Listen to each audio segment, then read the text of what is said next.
You are listening to Zen and the Art of Triathlon.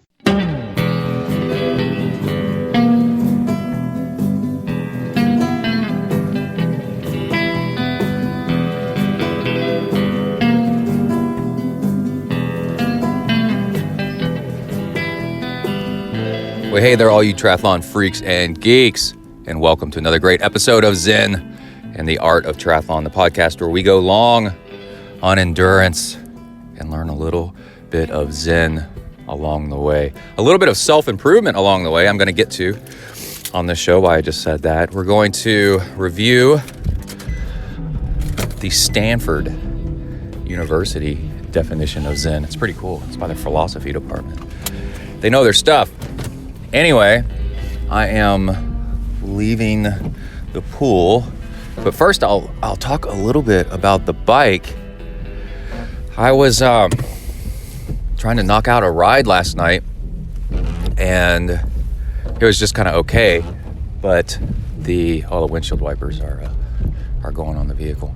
The thing that was really interesting is starting about a couple of weeks ago, mixing in more standing and climbing. Felt like my feet were healed up enough to be doing that, and it seems to really, really help balance out the load and make you more stronger overall, more well-rounded, and which ends up making you more injury proof and all that stuff. So it started happening towards the end of longer rides, like a 2-hour ride, standing and climbing. The chain would skip and I'm almost fall off the bike. Ever been on a stationary bike and the chain skips? Man, you almost crash into everything around you. And I've got a whole setup with little tables around me with water bottles and all kinds of crap. And that would not be good. And I yell, and then Emily and Kai and the dog, one dog doesn't care. Another dog comes rushing in, like, what? Because I've yelled and almost crashed, standing still. And so the chain's skipping. And so I thought, well, it's probably my chain's getting stretched. You need to replace your chain every once in a while because it gets stretched out. And then it doesn't mate up with the gearing, the teeth on your cassette, or eventually on your front chain ring. And under heavy load, like standing and climbing, you'll get some skipping, and also poor shifting and stuff like that, which was happening too. And I've known this for a while, duh. Been riding bikes forever. And my one of my last trips to the bike shop months ago, I got tired of taking a bike in and them going, oh yeah, your chain's stretched out, and they do this, and they showed me I eventually got them to show me the tool. And so that was years ago. And then so finally, one of the last times I was at the bike shop, I bought a chain measurement tool, which shows you how stretched your chain is. It's really easy to use. And it's just a piece of metal that's cut. It's stamped cut. And so, I don't remember how much it costs, but it doesn't cost that much because it's so simple. That's it. It's just a piece of metal, like a ruler, that has a hook on it. It has it has 3 hooks, but you hook it, and if you can hook it, then your chain is okay. But once it starts having difficulty, then your chain's not okay because your chain's stretched out and the hooks are fixed length. And if your chain is longer than the fixed length, the hook won't go over the chain link that you're aiming for. So instead of taking my bike to the bike shop, I measured my chain, and it was so stretched, it was beyond what the thing could measure. And I've had this happen before. The last time I took my bike in, the bike mechanic, it's kind of like going to the doctor, and when the doctor goes, hey doc, come check this out, to like other doctors down the hall, that's bad. Never seen a tumor like this one, this big. They hung my chain up on the wall, my used chain versus a new chain, and my used chain was like a full link longer than a new chain, even though it was the same number of links. That's how much the chain had stretched over time. And it's like, okay, and I'm a bigger dude, 185 pounds, and I do intervals and stuff like that. Well, I went into the bike shop and got a new chain, and I got a new cassette too, thinking that because my bike is kind of loud when you pedal, things aren't matching up. So the big concern is you're going to ruin a rear cassette by using a chain that doesment match. Well, eventually you wear out the teeth on your cassette, and then they don't work right. So I bought a rear cassette too. I bought a nice one, an Ultegra, 11 speed, 1125, because it's relatively flatter around here, in a manner of speaking. And the funny thing, the funny not funny thing was, I was showing Kai like how to measure a chain and how to get the chain off and how to do all this stuff. So he knows how to. This is my 14-year-old son, so he knows how to maintain a bike, and he's like only paying attention out of some kind of lame courtesy to me. He's like, "All right, Dad, I got it." And I'm like, man, at least I don't care that he's not really paying attention. He's at least seen it, that this is something that you can do. And it's bike maintenance is actually pretty simple once you know how. Just somebody has to explain it to you. And I managed to totally screw up. I needed to take links out of the new chain. New chains are usually a little bit too long, and I needed to take links out of it so that it would match up with my bike. And I measured out I counted the links in the old one, and then counted the links in the new one, and made sure I got the right number. So I needed to remove like 4 links, and I have a chain brake tool, but it's one that's on a bike. It's on a bike tool, so it's kind of a mini one, so it's not all that amazing. It just kind of works pretty good out in the field. Well, something about the chain that I bought had hollow pins in it to make it lighter. This is a nice chain, sort of, and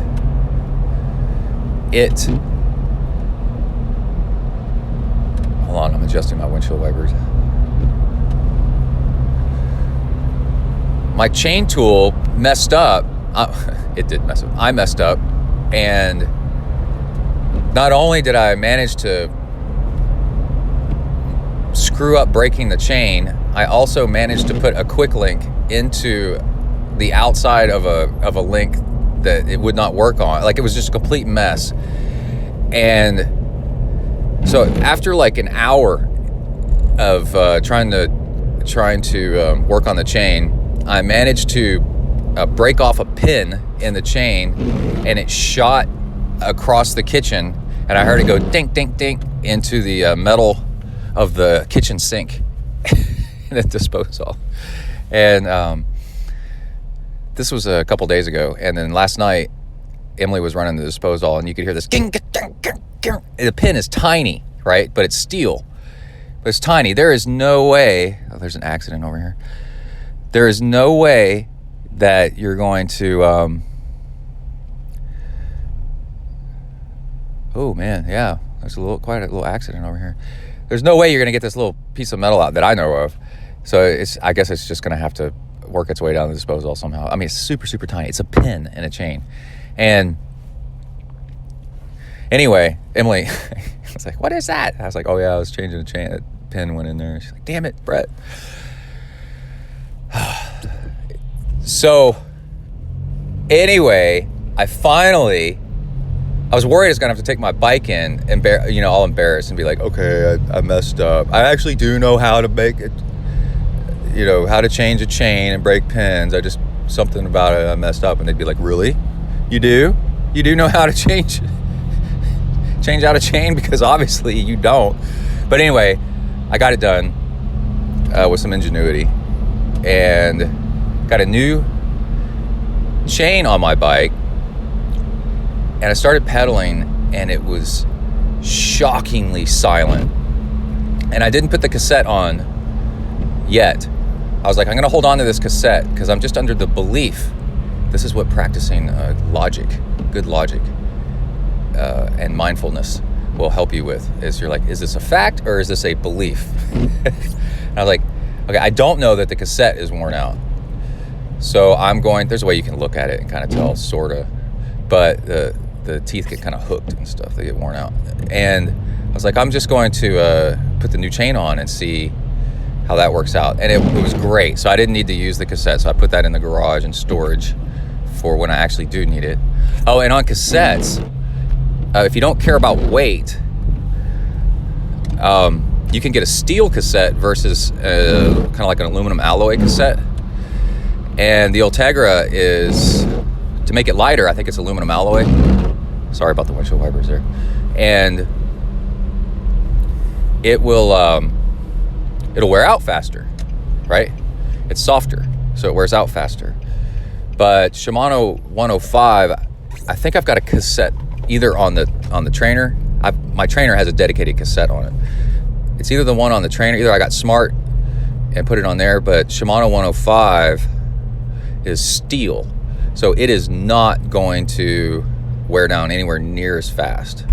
Now it's heavier, but whatever. So a tip for you is if you get a trainer or a bike that you don't really care about the weight, like it's an old beater bike, and you don't really race it or anything like that, but it's like your dedicated trainer bike or whatever, and you have to put a new cassette on it, put a steel cassette on it, like a Shimano 105, and you're not racing on it, so who cares about the shifting performance, that it's a millionth of a second slower changing gears than the high-end like Ultegra stuff. And let's see, that's it for now. Next, I hope we're going to cover Stanford and their view on Zen. It totally blew my mind for a moment. I was like, oh, whoa, that is really cool. And I wanted to talk about it on the show, so hold on just a second. All right, let's record the Stanford bit. I actually recorded an effort at it last night, and I had my headphones on across the room. So I have like half an hour of me sounding like I'm 30 miles away and yelling. I sat down to edit it last night, and I was like, oh, man. Again, that's the beauty of podcasting, is you get to practice failing and then trying again.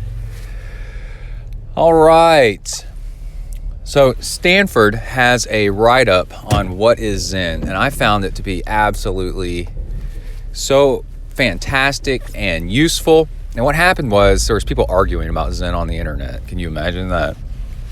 And somebody said the biggest debate is Zen Buddhism? No, it's not.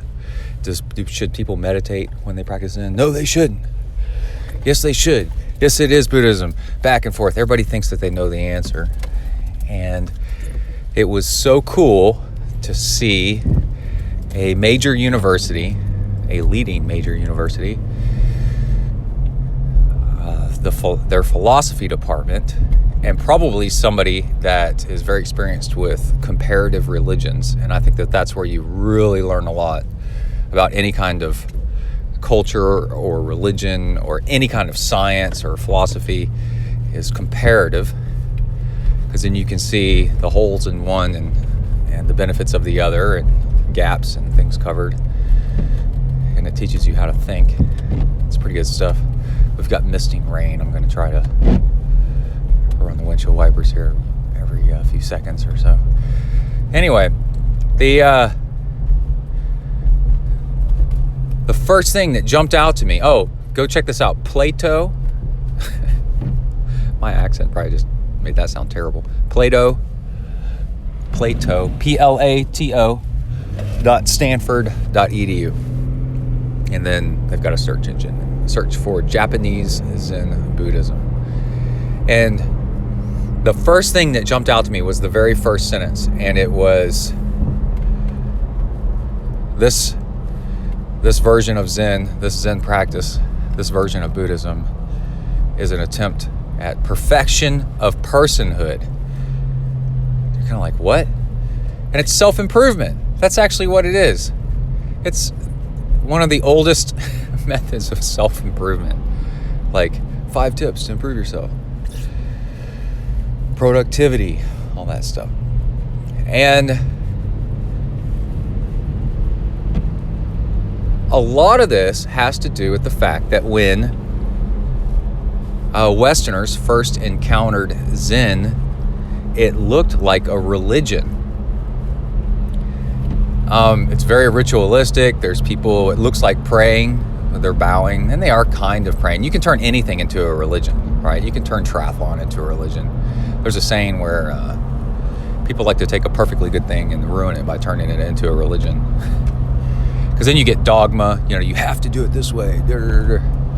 Turn things into gods and stuff like that. Well, Japanese Zen is based on Buddhism, and Buddha is constantly reminds people in the literature that he is not a god. And there's even a saying, if you see Buddha in the streets, kill him. Do not make a god out of him. Now that we've got that under our belt, that it's not really a religion. It's kind of like the Japanese had already moved past that. They already had religion. They had Shintoism. About to have a pile up with an 18-wheeler. People trying to merge. They have Shintoism, which is kind of like, lots of gods and stuff like that. And then Zen showed up. And from China. And they're like, okay, well, let's see. And how can we use this to improve ourselves? And it's a lot like Zen moving to America. We already have religions. You've got your Christianity, you've got your Judaism, you got all kinds of stuff. And they're like, this Zen stuff is new. This is kind of cool. Let's use it for self-improvement. And it works. So there's that. And another standout issue is, to prove the point, is when the Soviet Union, which under communism banned religion, Buddhists and probably Zenists said, okay, we're not a religion, we're a philosophy. That probably frustrated the hell out of the communists. And said, what? And then, yeah, we don't have a god, so we're just a philosophy. And then when the Soviet Union communism went away, they said, okay, we're a religion again. Further down in the description of Zen Buddhism is something really amazing. It's how Zen is actually an anti-philosophy. Of all the philosophies, it's like punk rock philosophy. And I guess that's where you get that book, Dharma Punks. And by that, you have to think a little bit back with regular Western philosophy, which is I think, therefore I am. It's very self-centered. It's very much problem solving. It's very much putting things into categories, putting the ball in the game and watching the ball fall down the pinball things and bounce, bunk, bunk, bunk, bunk, bunk, and fall into its slot. And eventually you get so many points, right? And everything can be put into a flow chart. So you study a philosophy, and your philosophy becomes, this is the Western mindset, your philosophy becomes your universal tool to solve all problems, right? And everything has to go in one end and then come out the other end, and then you've got it all figured out. The problem is when you apply that, you always come up with exceptions. We have that at work all the time. We'll write a program to fix a problem, and then a few days in, got an exception. What do we do with this, right? So there's a giant red flag whenever you say, got it all figured out. Because nothing can be solved by a reasoning with hard rules all the time. There's always problems with that, always exceptions. So Zen takes the standpoint that adhering to hard rules is actually the problem. And if you're more flexible, then you can be above the problems, right? You can not have to worry so much about categorizing things. In fact, categorizing things is the problem in Zen.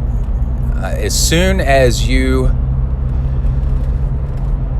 decide that you believe in something has to be a certain way, you have decided that there's only one view on things. And that is wrong. There is never just one view. There's at least two, if not multiple views. And Zen comes from China originally. And the yin-yang, the black and white, but together they make a whole.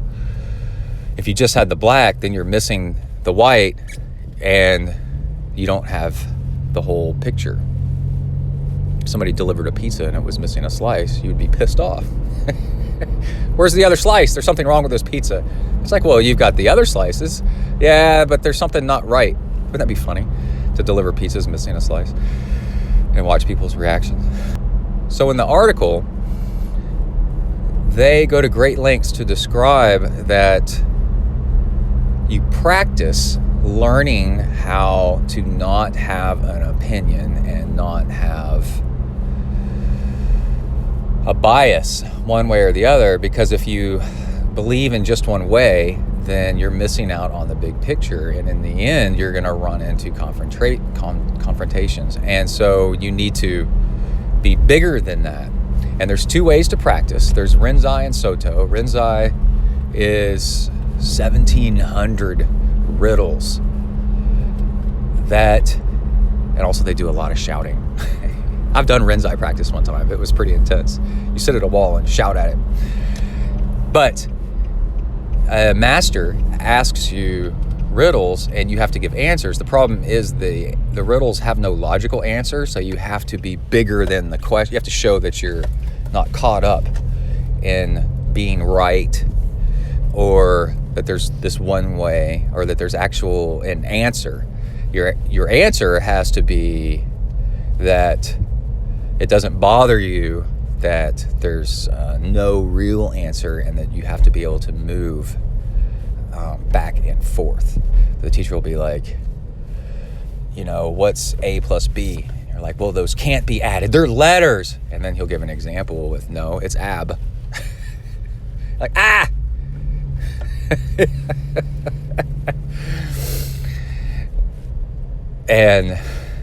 But that's a terrible one. I just made that one up. Don't go with that one. It's more like, what is the sound of one hand clapping? And if a tree falls in the woods, does it make a sound? That kind of stuff. Those are classic Zen koans. So 1,700 of them. And to become a Zen master in Rinzai style, you have to correctly answer them to the satisfaction of a Zen master face to face in a closed off room. And the whole point is he or she can get a feel to whether you really get it or not. And that's Rinzai. And then Soto is just sitting. And that's like farmer Zen. It was like when they democratized Zen to everybody instead of just the warriors. Warrior Zen is Rinzai, samurai class. And Soto Zen is you just sit, and by sitting and trying to do nothing, you realize even when there's no stimulation, even when there's nothing going on, your brain makes up stories and opinions. And over time, you realize, whoa, the brain is an annoying opinion machine that just generates them. And with practice and over time, you learn to start ignoring short-sighted opinions like I'm cold, or boy, that person over there is wearing a stupid jacket, or wow, I think she's really pretty. Because all of those are opinions and all of those are relative. So Einstein is considered an amazing example of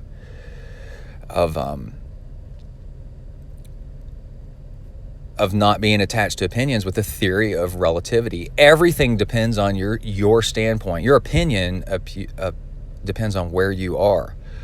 Because you'll notice that some people will say, well, it's hot. Well, I don't think it's hot. It's cold. Well, I hate living in Texas. Well, I actually like living in Texas. And as soon as you can find somebody that believes in the opposite of what you believe in, just as strongly, by the way, then you realize, oh my gosh, these are all opinions. So go throughout your day and notice how other people believe in different things than you. And then you realize that your brain just makes this stuff up, or you've been told stuff by other people. And what happens is over time, you get better and better at recognizing this. So at some point, you can actually do it instantly. I've gotten to the point where I can, let's say after 10-something years, 15 years, I can, if it's a simple, easy one, I can immediately throw it away. I go, well, that's just an opinion. And then if it's more painful and more personal, it takes me a little bit longer and then a little bit more work to get out of it. But then I can say, oh, okay, these are all opinions and you don't know where this is actually going. You know, you've got a new coworker, a new boss or something like that, or a new office space or a new job and or a new piece of equipment, and something's not working out. And notice how you go into the future and you visualize like a disaster. How is this going to be? Like, you don't know that that's actually going to be true. So why are you making that up?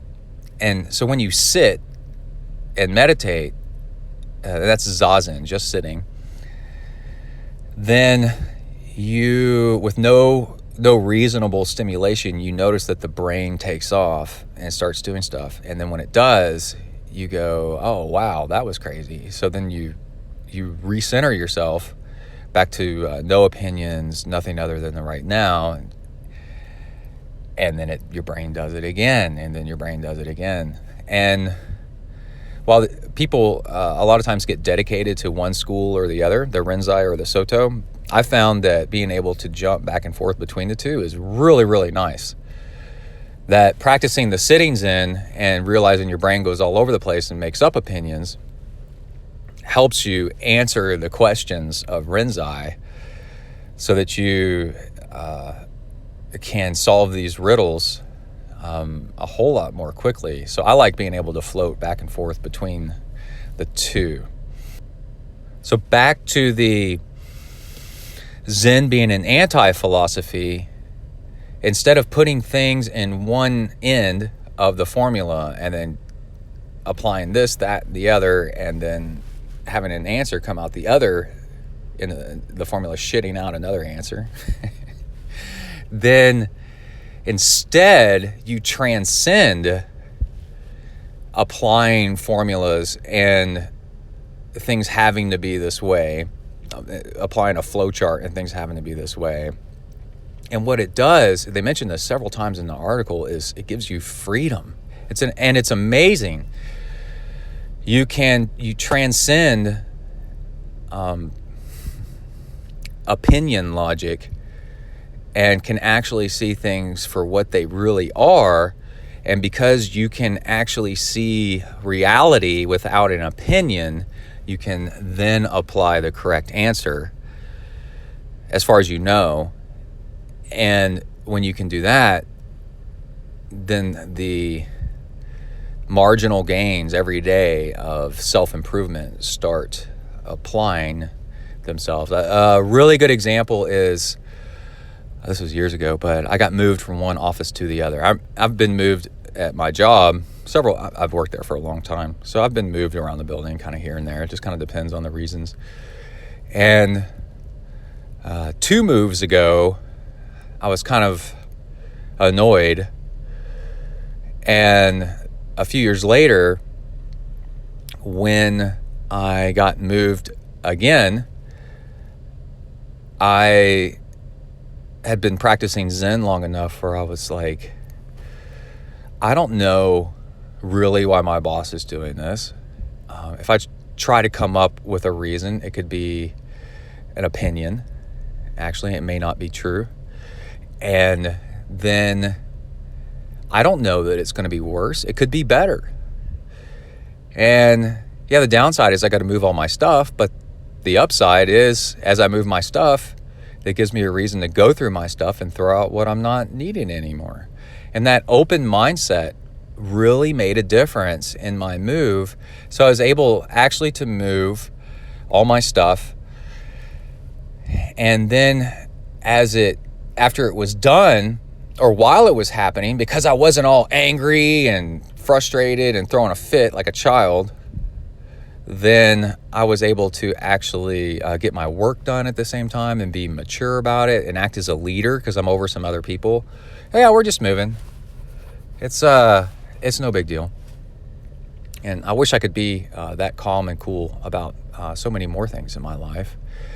But these things kind of add up and you get better at it over time.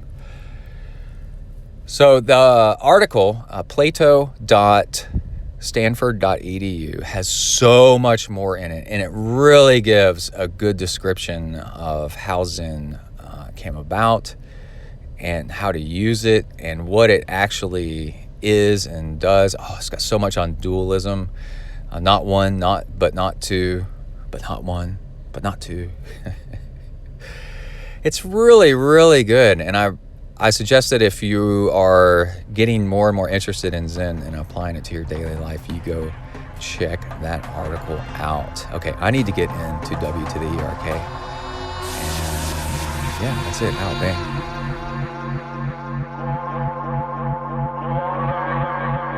You are entering the ZenTri training log zone.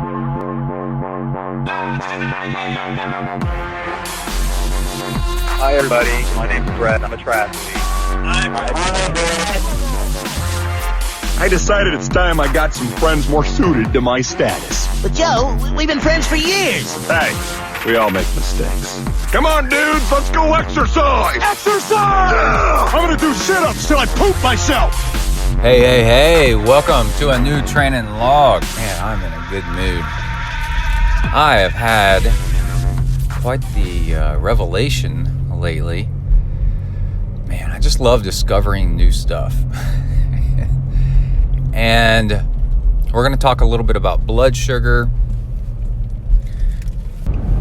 I mentioned on the last podcast that I was going to experiment with dropping my sugar down to almost nothing on my 1 hour workouts and try to use those to improve my sugar metabolism. And there's this rare thing where if you train a lot, and I don't know, like 15 hours per week or something like that, but you become so sensitive to sugar, your body becomes so efficient at pulling sugar out of your bloodstream to use that it overdoes it and you go hypoglycemic. And I just have this problem where not usually when I bike, because biking I'm able to eat as much sugar as I want, and not so much swimming, but running you can only carry so much stuff. And running, I just have weakness, I have low blood sugar attacks, and just kind of feeling odd. Hold on, I'm drinking kava. Kava. And it's really, really frustrating. And by cutting back on sugar, which I'll describe in a minute, I've noticed that, and this is during my workouts, cutting back on sugar during all workouts, I've noticed that I've quit having this problem. It's really, really fascinating. So the body gets a little bit of sugar, then it releases insulin to pull it into the muscles to use it, but then it's too much insulin and it pulls your blood sugar level down, and then you feel really weak. And on top of that, it makes if you're running, it makes your form come apart because you feel weak. And then you exacerbate, that's a fancy word, any kind of injuries because your form is all messed up. And I've noticed this because I've cut back on sugar. 0 sugar during my swims, and last night 60 calories of which is 1 scoop, and the scoops are tiny, for Gatorade Endurance. The Gatorade Endurance has simple sugars, and then it has maltodextrin, and it has salt, extra salt in it. It's the Endurance. And this morning I started running, and I just felt way more level. And then by about 20 minutes in, I had drank enough sugary stuff where all of a sudden I started bottoming out. Maybe about 30 minutes in, I started bottoming out and feeling weak, and my form started getting messed up, and then things started to hurt. And because I've got this right foot injury. And then I backed off the sugary drink. I got a mix. I got sugar in 1 flask, and I got water in another flask. I cut the sugar intake down by about half.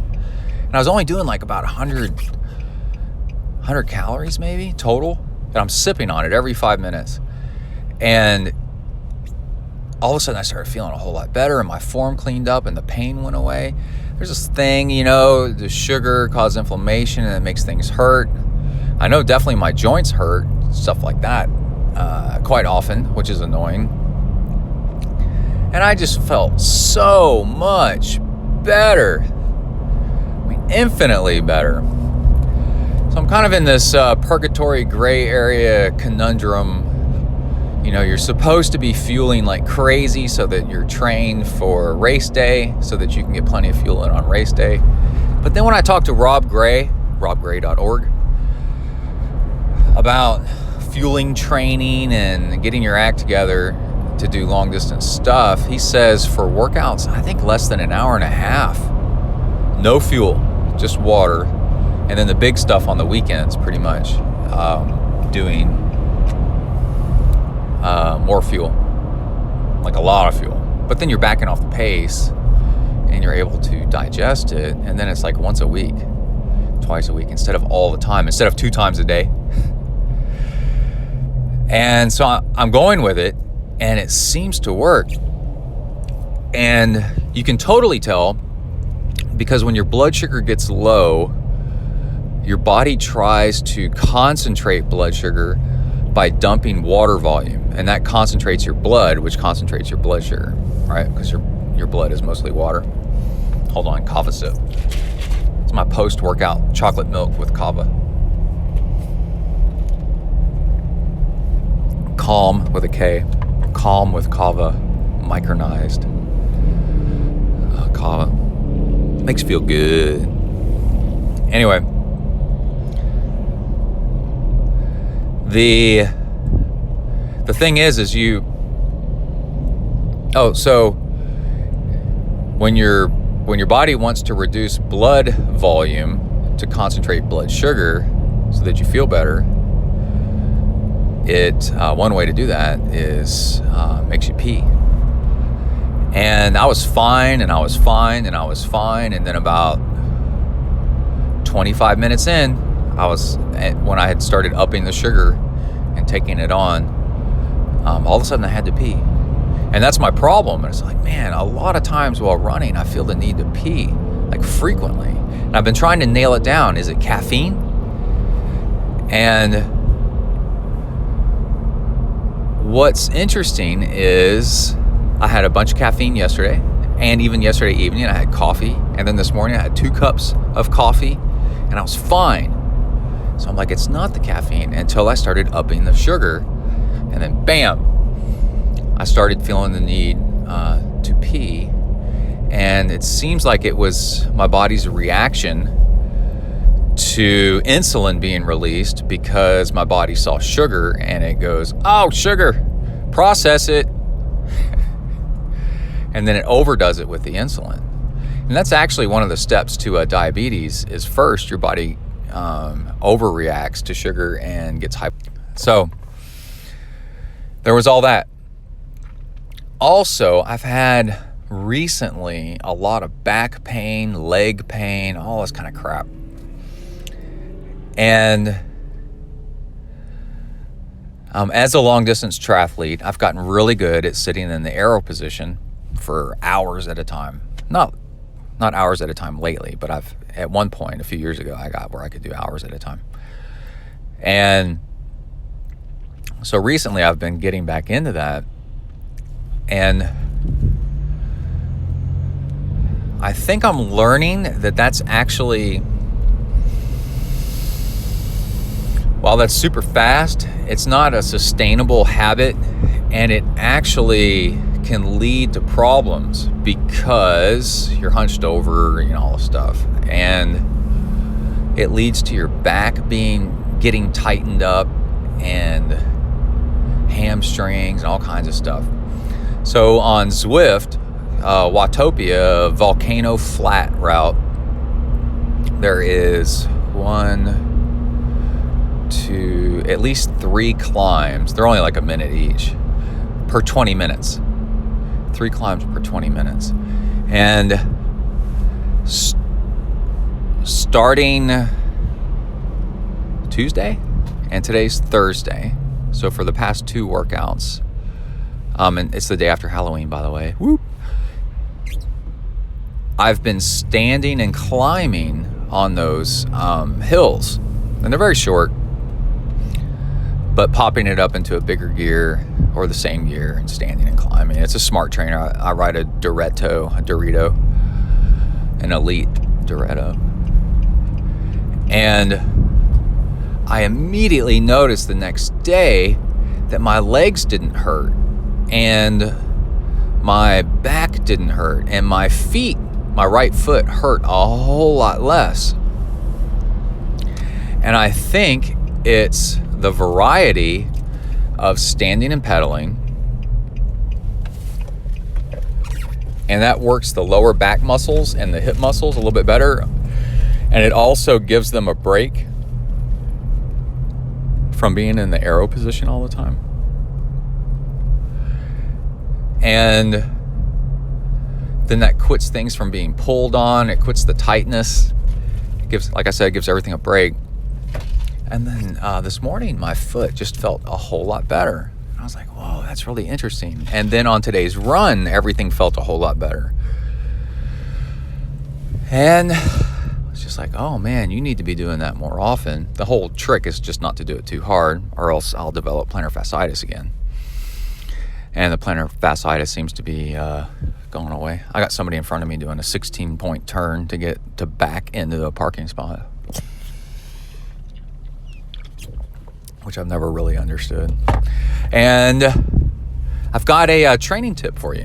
Whoop, whoop. By the way, if you got the time and you want to improve your running a little bit, before you go run, get on your bike trainer, or I guess you could get on a bike and ride up and down your street if you got a hill, and pedal until you start to sweat. And that loosens up your legs and makes you feel a whole lot better. And then when you start to run, you've got blood, in your legs. You got blood pretty much in the right areas, and you're kind of warmed up. And then when you start running, because you're more warmed up, your form will be a whole lot better, and that can prevent injuries. Yeah, y'all can tell I feel a whole lot better. This is good stuff. So, yes, get on your bike and ride for a few minutes. If you have a power meter, then ride until your power gets up to, like your casual pace. So for me, that's like 230, 240 watts. And then I'm like, okay, I am warmed up. It only takes a few minutes. And then when you go outside to run, you'll notice that you can immediately start running with pretty good form. Pretty good. And things just feel lubed up, like you feel a whole lot better. So that's my recommendation for this morning. All right, I'm going to go inside. We've got breakfast at work. Got some breakfast tacos. And yeah, pretty excited. We had a whole bunch of rain last night, which kind of ruined Halloween for everybody, but it was still pretty good. All right, out, bang. All right, we are back. Just did a nice little swim. Started feeling like crap. I tried some brain octane in my coffee before hitting the pool, and it made me feel sick. So either I did too much or something in it I didn't like. And I made the mistake of not measuring it. It looked like about a tablespoon. And you need to be, if you want to be anal about stuff, you measure it. And then that way, when it didn't work, you can say, well, don't do that much. But since I didn't measure it, I don't know how much. I did MCT oil, which brain octane is, but brain octane has extra in it. Hold on. Doing my chocolate milk. Oh, I got tips on that.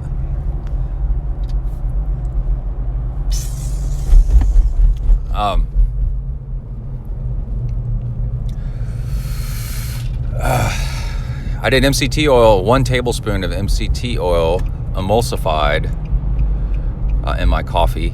That way it's blended nice. 2 days ago when I went to go swim, I had a great workout. And today I just felt like I couldn't breathe right. I went too long trying to stretch out my stroke too, which starts handicapping your oxygen intake, by the way. A little bit longer glide, but trying to keep up the pace.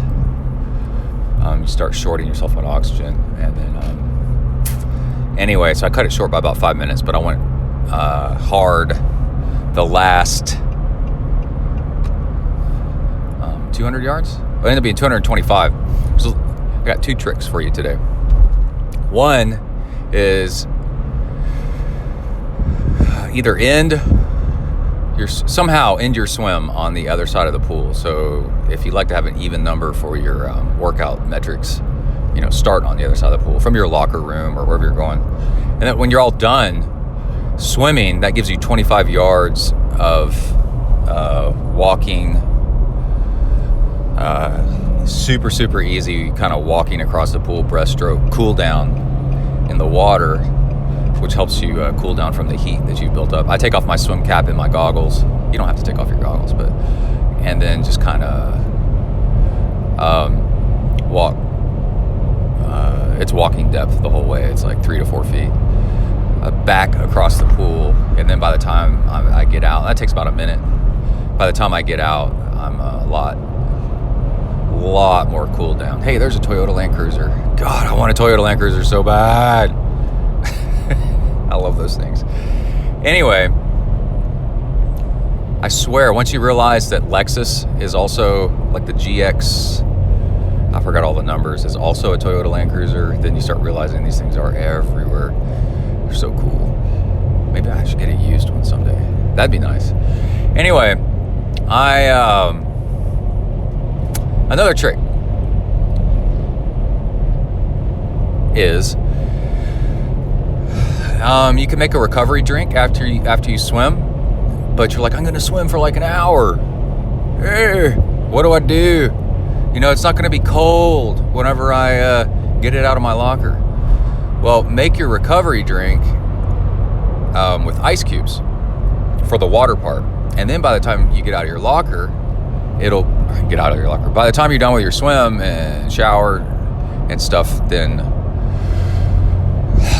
you pull out your little, I use a water bottle. I think you can hear it. Oh, it's all melted. But when I pulled it out of my locker a little while ago, it was ice cubes still. But now it's really cold because the ice has melted, and just shake it up, and that's what I got. So I've got Hershey's chocolate syrup, just a little bit for some flavor, and what's the other thing? Oh, milk. Don't do school, stay in drugs. No, drink your school, don't do milk, and stay in drugs. That's an old Saturday Night Live thing on Mr. T. My dad rode in an elevator with Mr. T in the 80s, late 80s, maybe early 90s. And my dad is a big guy, 6'2", 230 pounds, and worked out, so no wimp. He held the record on the rowing machine at the gym. And he said Mr. T got on the elevator with him and was like a big guy. And I don't know how big Mr. T is height-wise, but just imposing, just intense, as you know. There's a video on YouTube or something where Mr. T starts arguing with Howard Stern over something. I think it's Howard Stern. And they almost come to a fight. And it's terrifying, Mr. T acts. Okay, anyway. Back to my point is, yeah, you can have a recovery drink that's nice and cool. And then on your way into work, if you swim in the morning, you've cooled down on your 25 yards. Take a shower. I brush my teeth in the shower. I make sure I rinse all the spit out, all the toothpaste goes down the drain. And then also rinse out my swimsuit really well, rinse out my goggles. And then, let's see, in my swim locker at the gym, I've put in hooks, the hooks you can add with adhesive. You can just buy them at the grocery store. And I've got hooks. Gosh, I've got 4 hooks in there, like car keys, goggles, swim bag, all hanging, towel, so that stuff will dry better. So luxurious. Hold on, recovery drink. And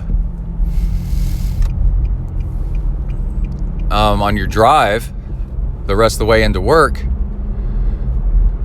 after your swim, if that's what you're doing, then you're drinking a cold drink, and by the time you get to W to the ERK, you're all nice and cooled down. It's good stuff. So it is 2 days after Halloween. We've had a cold front come through, our secondary cold front. It's crisp air. It was in the 40s overnight. I went running the morning after Halloween yesterday, and I do laps. And by the time I was done with the first lap, I'd gotten hot enough, even though it was 50-something degrees. I get hot really easily, and I had to take off my shirt, and I'm running, and I pass other people going the other way and stuff, wearing like beanie hats and jackets. This is Texas, where, like 58 degrees is freezing, and I'm running the other way with no shirt, but I'm sweating like crazy. I'm carrying my shirt with me. I started off with one. Oh, man.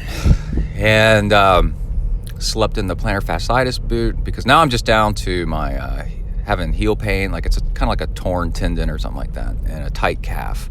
Makes it worse, but I wear the boot and it feels fine. So that's it. Let's see. Everybody hold on. I'll be right back. Got to go into W to the ERK. Out. Bang.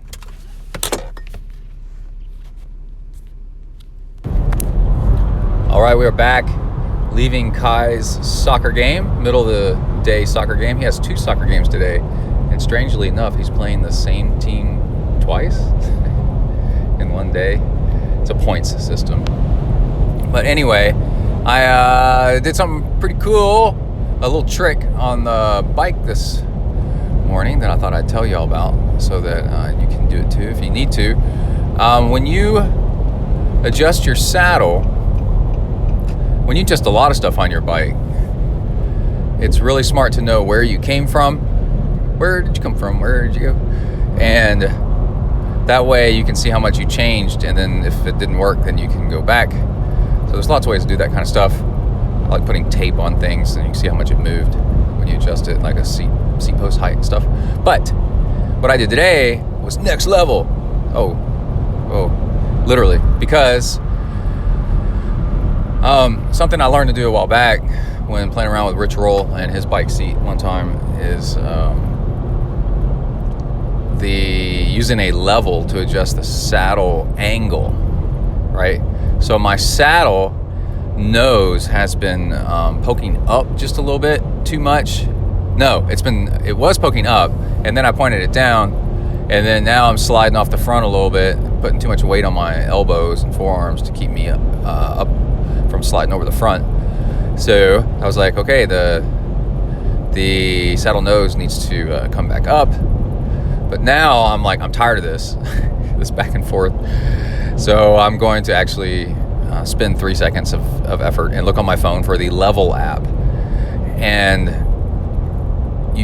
I'd have to stop to look, but a lot of phones already come with a level, maybe. And I think it used to be inside the compass. You know how like the calculator, if you swipe it, there's a scientific calculator? Maybe you didn't even know that in your phone. Well, for a while, the compass app had a level behind it, I'm pretty sure. So, but what I did this time was I just searched the word level, and it turned out I already had 2 level apps downloaded. I've got a Stanley level app, which is cool of them to make. I think that's the one I used. And I have this problem where like my saddle is, everybody's saddle usually is kind of wonky shaped. So where you put your phone on its edge on your saddle, you got to put it in the same place, exactly the same place. And it made me a little bit uncertain that I was going to get it right back in the same place after I adjusted my saddle, and I didn't want to like go crazy like marking stuff and whatever. But I do have on the back of my saddle, I've got bottle cages that are pretty much vertical, close to vertical. And I said, oh, I'll just use those. I'll put the edge of my phone up to that so that it shows the angle of those, because if I move the saddle, it's going to move those cages proportionally. And they're, like I said again, they're almost vertical. So I was at 88 degrees on the cages. Oh, a deer. He's just running down the road. I'm gonna honk so he gets out of the road. There you go. Big deer. Okay, we're back. And when I adjusted the saddle, I just wanted to move it up 1 degree because I thought that'd be plenty. At saddles, it's usually like 1, at most like 2 degrees of change. And this is cool. I mean, this read off in decimal places and everything. It's like 88 point. It was like 87.99, 88. Whatever. But anyway, I adjusted my saddle nose, and it was, when I was done, got it to where I kind of thought would be a little bit better. It was 90 degrees.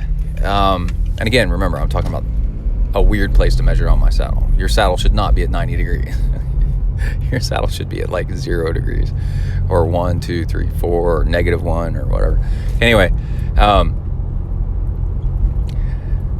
so then I got on my bike and I started pedaling, and it was perfect. I mean, absolutely perfect. I couldn't believe it that I got lucky and nailed it. So I use Todoist as a project manager app, and I've got a project in there for my bike where I do tasks and notes and stuff. And I wrote down in there that I used the rear bottle cage holder rail thing, and it was at 90 degrees. It was perfect. So that's really cool.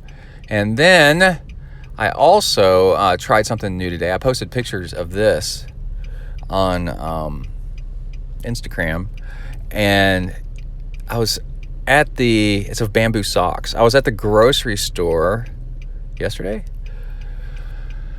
and I was walking down the aisle, and near in the kind of grocery, it's a huge grocery store. So in this grocery store pharmacy kind of area, there was this little display rack carousel of socks, and it caught my attention because it said bamboo, and I was like, oh, and yeah, bamboo material socks. And what's cool, most people may not know this, is bamboo is actually a technical fabric. It works really good as one. One, it's antimicrobial, and that's because bamboo is it has natural pesticides and crap like that in it to protect itself from being eaten up by bugs and fungus and bacteria and mold and blah blah blah. Bamboo's a grass, actually, if you didn't know. And the other thing, let's see, it's soft. It's really soft. It's silky, and it's I don't know if it's light, but it also doesn't hold water very well. It sheds water. So it's kind of like having a pair of like cycling socks or whatever. And they had these pair, the brand, they were like $5, maybe $10. I think they're like $5. And they said diabetic bamboo socks. Like the socks have diabetes, and I thought it was kind of funny. But we eat so bad in America, even our socks have diabetes. They didn't say bamboo socks for diabetics. They said diabetic socks. And I was like, oh, come on. Anyway, they're Eco Socks, ECOSOX. So they're super cheap. And I go, okay, these are so cheap. I ought to give them a try. And the funny thing is, a lot of stuff is cheap, and then as soon as they try to market it to triathletes, they jack up the price like 3, 4, 5, 6, 7, 10 times. And compression socks, for example, those have been around forever for people with varicose veins. And we're gonna put some butterflies on them, and then charge 10 times as much when you can go get them at the pharmacy. Anyway, so today I was really excited. It's little things like this that kind of get you going. Kind of fun. The fact that I had these socks got me excited. Here's people on a tandem, and then there's a guy with his 2 little kids and a little cul-de-sac. Cool. It's a beautiful day. I rode with them 2 hours on the bike and pouring in sweat, you know. I go through a headband every 20 minutes on the bike. Soak it. And then wore them on a 1-hour run. And I was pleasantly surprised. I was like, man, these work pretty well and they're comfy. But when I was done, they were still just soft and nice. And I think they're pretty tough. I think bamboo's a really tough material to make fabrics out of. They're usually, people try to brand them as super eco-friendly, and that's kind of debatable because they can use a lot of nasty chemicals to turn the bamboo into fabric. They don't have to, but usually they do. But bamboo does grow super fast. So, I mean, it's a grass, it's like a weed. So it's not like growing a crop like cotton and then pulling off one little piece of it and then making your stuff out of that. I mean, it's just like, this stuff grows crazy fast. And it grows year round, all day long and stuff. So there's a lot of it. And I think, it doesn't require any pesticides or anything like that, like I said. And anyway, so it's relatively eco-friendly. And the run afterwards finished, no even hint of a blister. And usually I change socks because my socks are just kind of like soaked. I change them between the bike and the run, and just because I can. I wouldn't do that in a race, but I mean, maybe if I was doing an Ironman, maybe. But maybe I might do that. But I did 3 hours nonstop, and they worked great. I was like really impressed. I was like, this is cool. So check them out, Eco Socks. I've only had one test with them. It's not like I've been wearing them for a month or something like that. Oh, when I took them off, they were damp, but not wet. It was weird. Like they just won't hold water. It's odd. And they're actually pretty tall. They come up to the middle of the calf, because they're made for like old people to hide under their Dickies trousers. And but that's kind of the look, if you look a little bit geeky and weird while you're running and biking, then that shows that you're really into it and you might be a professional weirdo. All right, that's it. I got to go inside. I'm hungry, man.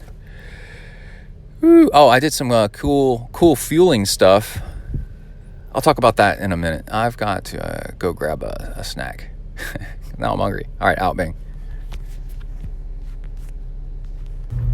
All right. Man, I got some cool updates. Let's see. I did another, yesterday I did a bike run brick, 2 hours on the bike, 1 hour run. The thing is, it's on a trainer, man. There's like hardly any coasting. Zwift, you can coast a little bit. but like no stoplights, whatever. So your time on the trainer is effective. 2 hours on the trainer is like 3 hours outside, probably, maybe 2.5. And then a 1 hour run outside, both yesterday and today.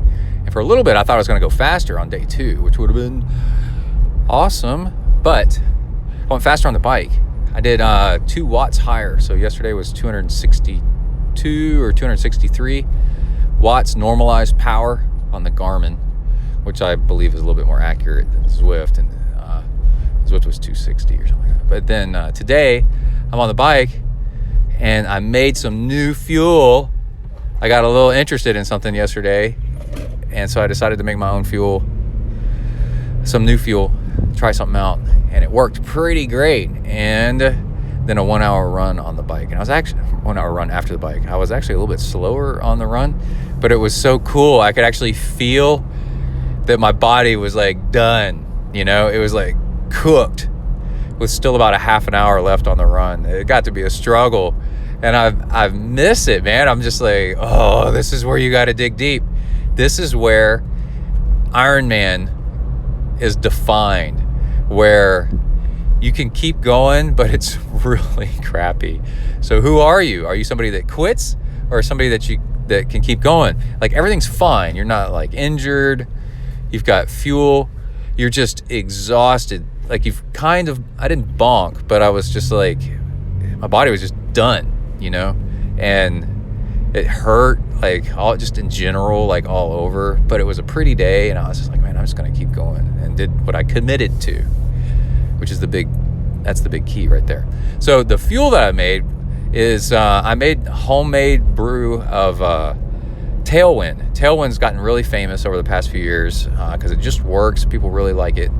And there was a thread on Slow Twitch where somebody said, hey, I want to get away from Gatorade. What else is out there? And a lot of people said Tailwind. And I looked it up because I've been a fan of Tailwind. I've just never tried it. I hear a lot about it.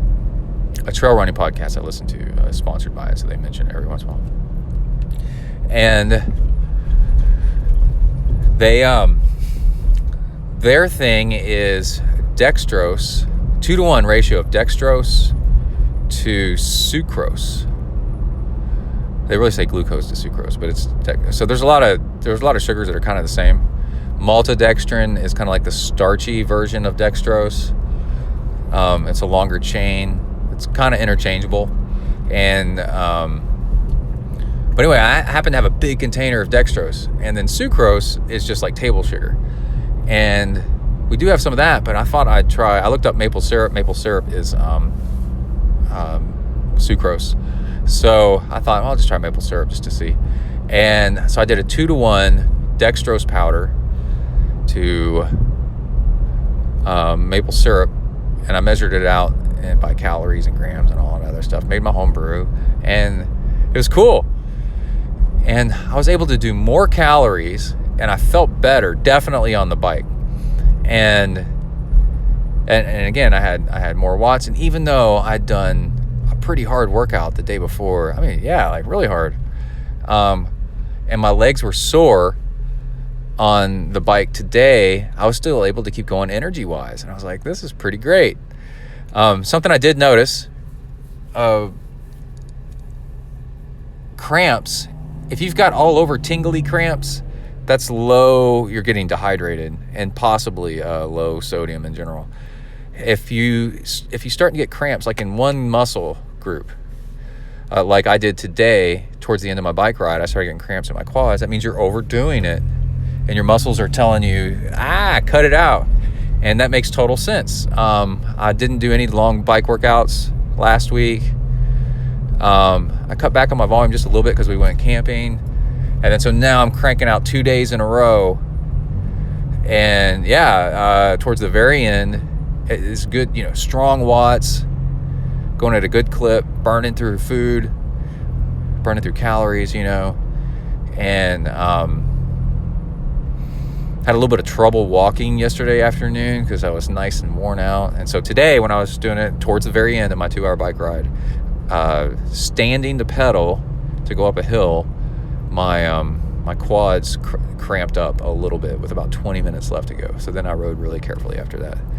And so then that makes sense. On today's run, I average 30 seconds per mile slower. Maybe not 30, maybe like 20 for an hour. So like 6 something miles. I was just done. I was just cooked. But the big thing that I wanted to figure out was yesterday I was doing Gatorade-based stuff. There goes a cyclist. I was doing Gatorade-based stuff, and then when I was all finished with my run in particular, I got to the house, and then I drank some water, and then I had the sharpest pain in my gut. And I think I know what that is, but I would love to get an email from people to tell me exactly what it is. It's the sugar that's piled up in your stomach, or maybe your intestine, and now you're getting water to it. All of a sudden, now your body goes, hey, look at all this sugar. It turns out it's too strong of sugar. It's like it's gone from way too strong, and your body's kind of ignoring it, to pretty strong. And now your body goes, okay, let's try to use this. But then when it tries to use it, it goes, I can't, it hurts. Supposedly, it's that pain is when your intestines try to pull water from outside to the inside to help digest that stuff. So it's like you've just given it enough, you've piled up sugar in your guts, or it's stuck. And it could be, because like the Orange Mud guy said, I wear a waist belt when I run. Although it's loose, it still could be pinching off my intestines a little bit. And then, so stuff gets backed up a little. And because it only happens when I finish and I take off that waist belt, now that I think about it. So maybe it's moving, and then with some water, it moves some more, and then it hits a new area, and then my body goes, it hurts. So it's the pain. The pain comes from the pressure of water trying to move across your intestine it could be going the other way. It could be the sugar going the other way, I guess. Why not? I've had it many, many, many times. I remember I did a 50-mile trail run, and I rocked it. I did awesome. I got like top third or something like that. 50-mile trail run. And then the whole car ride home, though, I was just bent over in pain from the sugary stuff doing something as I was finally getting enough water in for it to like actually really move around, which meant I had all that stuff backed up in me. And that was from eating gels and stuff. Oh, there's a loose dog. He's got big ears. He's cute. Okay, then, so today my big test was, I was so confident that my homebrew Tailwind, I put sea salt in it too, by the way, that my homebrew Tailwind, I was going to finish my 3 hours, my 2-hour bike, my 1-hour run, and then I was going to be all done, and then I wasn't going to have any stomach pain because the Tailwind was really working great, and I was able to eat more calories than before, it felt like. And it kind of was better. It was about 50% better, but I still had pain. So I was kind of like, ugh. But anyway, yeah, that's how you make Tailwind. Of course, theirs is actually better because they're going to put citric acid in it and some other funky stuff to make it really, really work. It's just all that stuff's kind of expensive. So it's cool when you can make your own. And, the other thing that was super cool was because my plantar fasciitis is gone in both feet, finally, I feel like I can actually run with normal running form. And then normal running form, and also the fact on the bike that I've started standing to pedal more and not trying to go hard, and I've moved my saddle, and I'm not trying to go hard uphill in the arrow position for any length of time. And then the big point is like a balanced bike ride. So standing every once in a while to pedal up the hills, sitting up to pedal up the hills, like doing a nice mix of everything. All of a sudden, my back, my lower back, my hip, everything, my calves, and that's been the problem, is my calves are too tight. All of a sudden, they're a whole lot looser and feel better. Even though I'm doing more volume, everything just feels better, like a whole lot better. And that's not just from today, that's from yesterday. And I noticed that last week when I started riding more and pedaling standing up. The thing is you can't pedal and stand up when you got plantar fasciitis. So I had to wait for the plantar fasciitis to kind of go away. I would try every once in a while, and it would make the plantar fasciitis act up. I tried it this one last time, and the plantar fasciitis didn't act up, so it's gone. And then now I feel like when I was running, because everything was loosened up and a whole lot better, that I didn't have to run on the outside of my right foot as much to keep my foot from rolling in. This is all my right foot, because when my right foot was rolling in, then it would make my plantar fasciitis worse. And so in general, basically, I'm able to run with way more normal form. And then that is allowing me to take stress, I guess, off my calf. And my calf isn't getting as tight, which is making my heel problem worse. Which makes my heel problem worse. So that's not happening as much right now. So like, I don't know, to put it in a sentence is, man, my right foot is getting a heck of a lot better. And today was a breakthrough run of where I was able to really enjoy my run without worrying too much about my right foot. I was having to be careful, but how much I was having to be careful had changed. It was like, oh, whoa, I can run without worrying so much about where I'm putting pressure on my foot. And that was nice. That was a nice big change. All right. Oh, and I feel awesome that I got so much done. That's 2 3-hour days back to back. That's a far cry from when I used to do 5-hour days, but I'll take what I can get. And plus the trainer is just brutal, man. Man, whew, it is good stuff. I had a lot of fun on the trainer today, by the way. It was good times. Yeah, and the homemade tailwind really does, it works. So I guess maybe for another run, I need to just take off that waistband completely, try my homemade tailwind, and see if my stomach hurts as bad or not when I finish. You never know. All right, out, bang. All right, I think we're going to wrap up the show. I'm going to try something. We're going to do wrapping up the show on a Monday, and then I spend the rest of the week trying to put it out. That way we can get shows out once a week again, which leads me to another topic.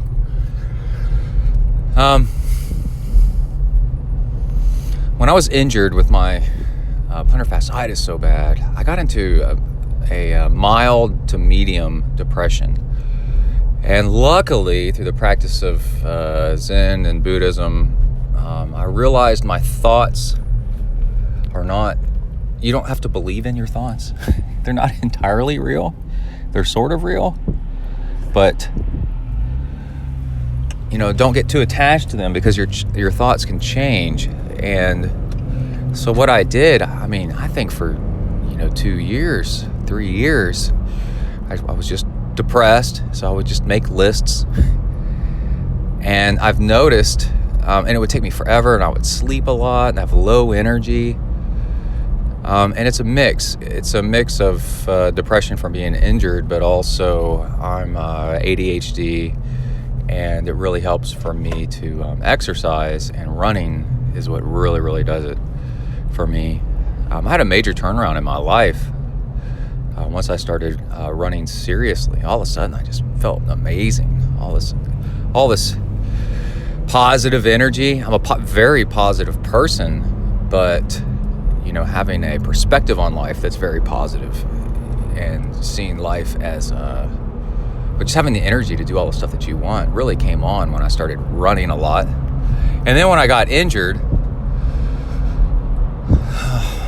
I couldn't run hardly at all, and it just put me into a funk.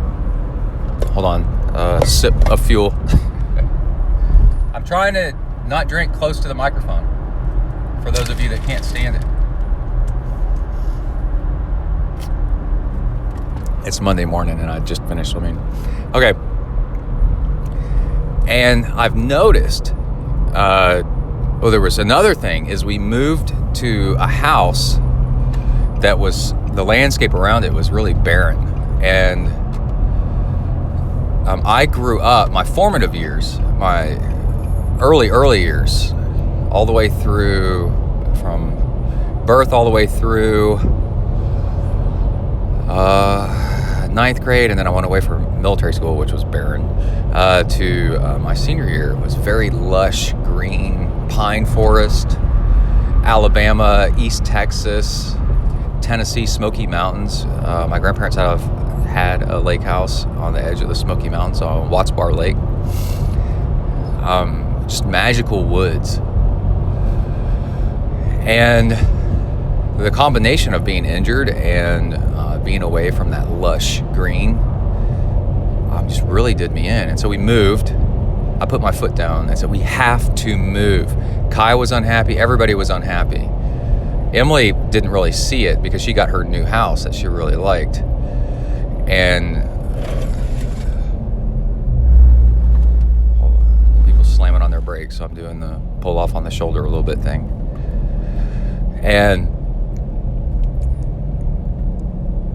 but Kai and I definitely felt it. And Kai had like the coolest bedroom. It was upstairs. He had a view. Didn't matter. And then one time I felt well enough to run on one of my old running routes on the other side. We only moved from one side of the neighborhood to the other, but it was like an old neighborhood versus a new section of the neighborhood. In new section, they wiped out all the trees when they built it. That happens. Post Oak Prairie. If they drive construction equipment across the roots of post oak trees, it kills them in about a year or two. So what looks like trees is all of a sudden going to be dead. It really sucks. And no matter how hard you try to save them. And I ran on my old running route, and it's paved sidewalk, but it goes through trees. It's got trees, thick trees on either side for, 75% of it. There's rabbits and cats, and I was running the other morning and a raccoon came at me, and I thought, it's got rabies, it's coming at me, and then it was dark, and I was like, it's dark, so maybe not, and then it turned around and ran away. If raccoons come at you in the middle of the day, that's a bad sign. They're supposed to be only active at night. Then, so I noticed running down this trail with all this green lush that I just felt amazing, absolutely amazing. And I was like, okay, we got to move to the other side of the neighborhood. So moved to the other side of the neighborhood. That was about a year ago. And back to where it's green and lush. Problem is it's pretty hilly over there. So running up and down hills doesn't really help the injury. But psychologically, oh my gosh, it's great. So it's taken about a year. And like I talked about on the previous entry, really the plantar fasciitis seems to have gone away, and I feel like I'm able to actually run, normally. The downside is for the rest of the day, I kind of have a limp, and that's not good. But then if I sleep in the boot overnight, the next morning I'm fine. So I think I'm on the positive side of things, and it's going to keep healing. Hold on, recovery drink.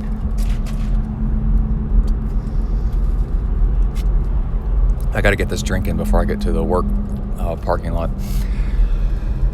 And I've slowly gone from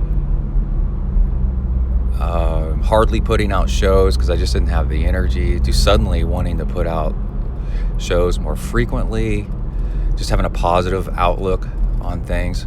But what's really cool is, even though I knew I was going through a down period, I had the wherewithal to just gut it out. Where I remember when I was 18, 19 years old, I had a girlfriend break up with me, and I lived out of state. I lived in Chicago, and she lived in Dallas. And oh my God, I wanted to kill myself. Almost. I was pretty close. Not with a gun, but I was on a five-wheeler. It's one wheel in the front, four in the back, little John Deere pickup four-wheeler kind of thing. And I thought I could just drive this thing into a ditch and it'll all be over. I was so depressed and so sad. And knowing what I know now, and that thoughts are temporary, feelings are temporary, and after studying how your mind goes left and right and up and down, just with the slightest changes of your environment, to just gut it out and just wait, and things should turn around. And they did. So far, lately, I'm pretty excited. Things could change again. I feel really, really great. And something that really does it for me is having a weekend of really hard workouts. I would go surfing and surf for like 2.5, 3 hours. And then for like 2 days, just have this euphoric dopamine dump, just like, oh, whoa, I just feel so great. When I lived in California and surfed all the time, I'd have that like every other day. So great. But this weekend, I did 3 hours on Saturday and 3 hours on Sunday. And Sunday, it got hard. Like I said, it was tough.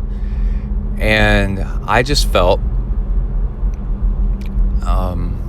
today, starting yesterday afternoon, starting towards the end of that workout, I was like, this is it. This is the strain that really makes you realize where you are. And I really enjoy that, I guess, from experience. If it was the first time, I'd be like, oh my God. But knowing now, I'm like, oh, this is so good. I found the edge, of where I'm at. Now I can define myself and go, okay, it's not where I wanted it to be. It was a little bit too soon, but I was like, okay, cool. Knowing is half the battle. Yo, Joe. And I still had that feeling all yesterday evening. Did some Boy Scout stuff. And then this morning woke up just super positive and just feeling really great about everything. People with ADHD, a lot of times they have poor dopamine usage. I don't remember exactly if it's uptake or whatever. There's a pickup truck in front of me that on the rear quarter panel it says country, spelled Kuntry, like just redneck country. Anyway, I feel that feeling of excitement. If you watch the old Highlander stuff, it's the quickening where things are starting to come together. I've been thinking about it a lot. There was a phase for a few years where I was just energetic and getting so much stuff done. I was unstoppable. And that's where I'd really, really like to get back to. It doesn't have to be as fast or as extreme or anything like that, but just that attitude, that positive attitude coming from feeling good. And so, yeah, I did 6 hours over the weekend of some pretty intense stuff, and I feel great, absolutely great from it, which means I did it just right. Although I am a little bit too tired. So I swam this morning, and I wasn't able to keep my regular pace. But from all these years of experience, I'm like, yeah, you did extra. You did more than you usually did. And so it burns through your reserve, so you're not going to be quite as badass. The very next day, early in the morning, give me a break. Anyway, I think that's where we'll leave it this morning. And then next we'll put a bow on it and get out of here. All right, out, bang.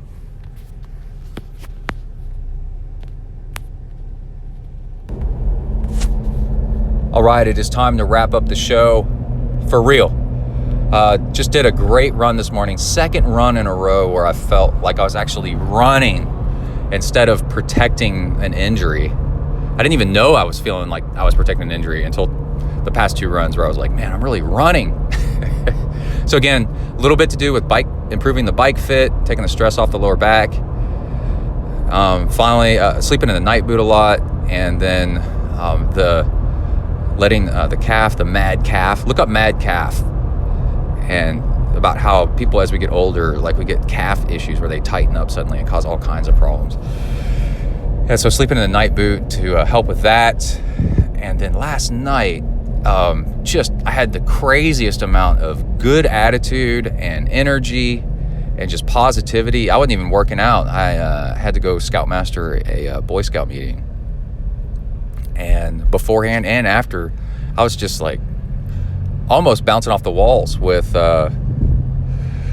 positive energy. Not just energy, but like positive energy, and being funny and laughing and having a good time. Everything's great. And I mostly attribute that to, from what I can tell, to being able to run again. And for me, running just releases so much whatever all the happy chemicals are, like dopamine and serotonin and all that good stuff. So hopefully we can keep this upward trend going. Let's see, to wrap up the show, I need to remind you that you can find me as Zen Triathlon in lots of places. Twitter, Instagram. What's the other one? Zwift. That's the other one. Zwift. Strava. I'm probably just Brett Blankner.